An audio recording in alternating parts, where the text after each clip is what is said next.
compétition électorale doit être une fête, pas une guerre. C'est par ces mots forts que l'OIPC a lancé officiellement le vendredi 18 juillet 2025 à Koumassi la grande caravane élection sans bruit. Et l'objectif de cette conférence de presse, c'est une conférence pour lancer notre caravane pour des élections présidentielles avant, pendant et après sans bruit. Et c'est pourquoi nous avons réuni des journalistes afin donc de lancer notre caravane.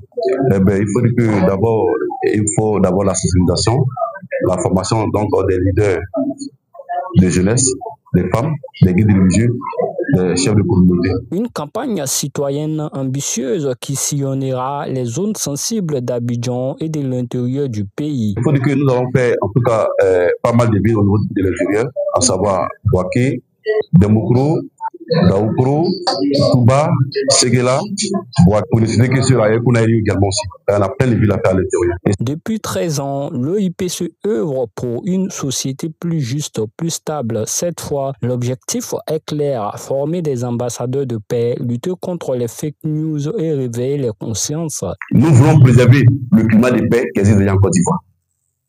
Renforcer davantage vraiment la cohésion sociale entre nos populations. Parce qu'à chaque fois qu'on parle d'élection en Côte d'Ivoire, vraiment, les gens, on la suppose, chacun prépare des sacs derrière la maison.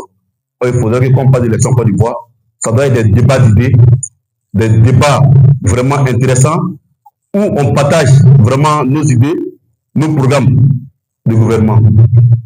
Je souhaiterais que la Côte d'Ivoire sorte comme nous étions pendant la CAN en 2020. Parce que pendant la CAN en Côte d'Ivoire, les Ivoiriens étaient soudés comme un seul homme. On était tous mobilisés pour la victoire des éléphants, pour le drapeau. Mais pourquoi aujourd'hui, pour l'intérêt de la Côte d'Ivoire, on ne peut pas faire la même chose? À ses côtés, des figures religieuses et coutumières ont élevé la voix. Sans paix, il n'y a pas de culte, pas de développement. Je suis plus qu'optimiste parce que je crois à la jeunesse ivoirienne. Je pense qu'on doit les faire confiance. C'est pourquoi nous avons compris qu'il faut parler à nos jeunes.